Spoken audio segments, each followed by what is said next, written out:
നിയമസഭാ തെരഞ്ഞെടുപ്പിൽ തമിഴക വെട്ടുകഴകത്തിന്റെ അമ്പരപ്പിക്കുന്ന മുന്നേറ്റത്തിന് പിന്നാലെ സർക്കാരുണ്ടാക്കാൻ വിജയുടെ അതിവേഗ നീക്കം. കെ സ്റ്റാലിന്റെ DMK സഖ്യത്തിൽ മത്സരിച്ച് ജയിച്ച 2 MLA-മാരുള്ള CPIM-നൊപ്പം നിർത്താനാണ് ശ്രമം. വിജയ് CPIM നേതൃത്വവുമായി അടക്കം ബന്ധപ്പെട്ടിട്ടുണ്ട്. കേവല ഭൂരിപക്ഷത്തിന് 11 സീറ്റ് അകലമുള്ള സാഹചര്യത്തിലാണ് സർക്കാരുണ്ടാക്കാൻ വിജയുടെ അതിവേഗ നീക്കം. വിവരങ്ങളുമായി രാജേഷ് ശ്രീനിവാസൻ ചേരുന്നു. രാജേഷ്, നമുക്കറിയാം ഈ ഒരു പാർട്ടി രൂപീകരിച്ച് 1 വർഷത്തിന് ശേഷം ആണ് ഇത്തരത്തിലൊരു വമ്പിച്ചൊരു മുന്നേറ്റം തന്നെയാണ് TVK തമിഴ്നാട്ടിൽ ഉണ്ടാക്കിയിരിക്കുന്നത്. ഇതിന് പിന്നാലെ സർക്കാർ രൂപീകരണത്തിനായുള്ള സജീവമായ ഒരു രൂപീകരണത്തിനായാണ് ഇപ്പോൾ TVKയുടെ നീക്കം. എന്തൊക്കെയാണ് മറ്റു വിവരങ്ങൾ?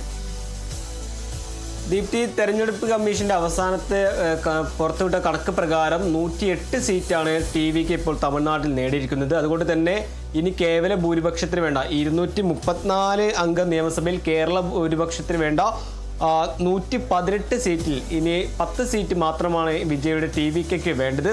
ഈ സാഹചര്യത്തിലാണ് അതിവേഗം ഒരു മന്ത്രിസഭ രൂപീകരണത്തിലേക്ക് TVK കടക്കുന്നത്. 2 ദിവസത്തിനകം TVKയുടെ വിജയിച്ച MLA-മാരുടെ ഒരു ചർച്ച ഉണ്ടാകും. അതിനുശേഷമായിരിക്കും വിജയെ നിയമസഭാ കക്ഷി നേതാവായി തെരഞ്ഞെടുക്കുക. അതിനുശേഷമായിരിക്കും കേവല ഭൂരിപക്ഷം നേടാൻ വിജയുടെ നിർണായക നീക്കം നടത്തുക.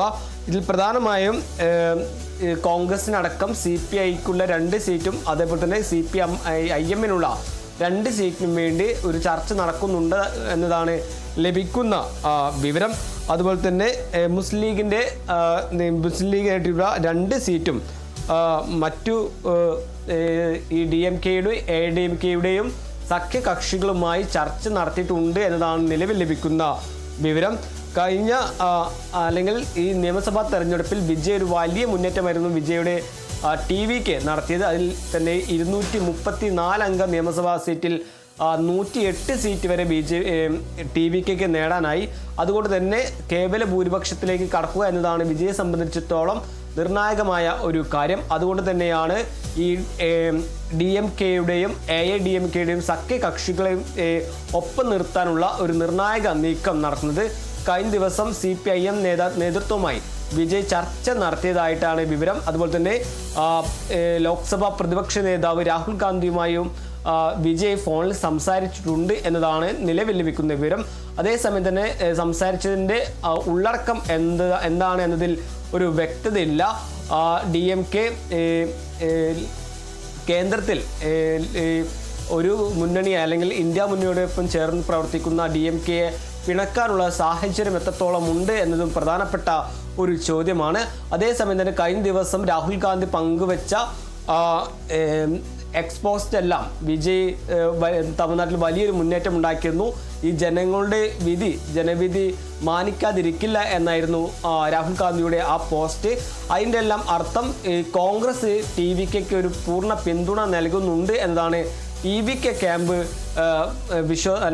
വിശ്വസിക്കുന്നത്. എന്തായാലും കേവല ഭൂരിപക്ഷത്തിൽ ഇനി 10 സീറ്റ് മാത്രമാണ് വിജയ്ക്കുള്ളത്.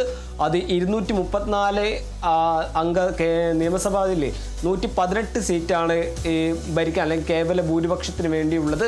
ഇനി 10 സീറ്റിലേക്ക്, അതായത് CPM-ന്റെ 2 സീറ്റും CPI-യുടെ 2 സീറ്റും കോൺഗ്രസിൻ്റെ 5 സീറ്റും അതുപോലെ തന്നെ മുസ്ലിം ലീഗിൻ്റെ സീറ്റും കൂടി നേടിയാൽ തന്നെയായിരിക്കും വിജയ്ക്ക് ഈ ഭരണത്തിലേക്ക് എത്താൻ സാധിക്കുക. എന്തായാലും ഡൽഹിയിൽ ഇത് സംബന്ധിച്ച് ഒരു ചർച്ച നടക്കുന്നുണ്ട് എന്നതാണ് നിലവിൽ ലഭിക്കുന്ന വിവരം. ഇനി 2 ദിവസത്തിനകം ഈ 108 TVK MLA-മാരുടെ ചർച്ച നടക്കും. അതിനുശേഷമായിരിക്കും TVKയുടെ അധ്യക്ഷനായിട്ടുള്ള വിജയെ ഈ നിയമസഭാ കക്ഷി നേതാവായി തെരഞ്ഞെടുക്കുക.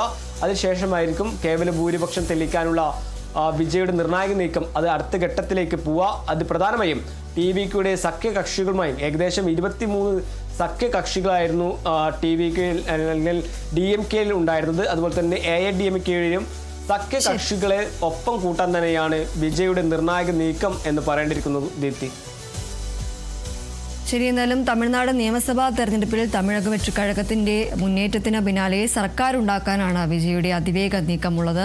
കെ സ്റ്റാലിന്റെ DMK സഖ്യത്തിൽ മത്സരിച്ച് ജയിച്ച 2 MLA-മാരുള്ള എംഎൽഎമാരും CPIഎമ്മിനൊപ്പം നിർത്താനാണ് ശ്രമം. വിജയ് CPIഎം നേതൃത്വവുമായി അടക്കം ബന്ധപ്പെട്ടിട്ടുണ്ട് എന്നതാണ് ലഭിക്കുന്ന വിവരം. കേവല ഭൂരിപക്ഷത്തിന് 11 സീറ്റ് അകലമുള്ള സാഹചര്യത്തിലാണ് സർക്കാർ ഉണ്ടാക്കാൻ വിജയുടെ അതിവേഗമായുള്ള നീക്കമുള്ളത്.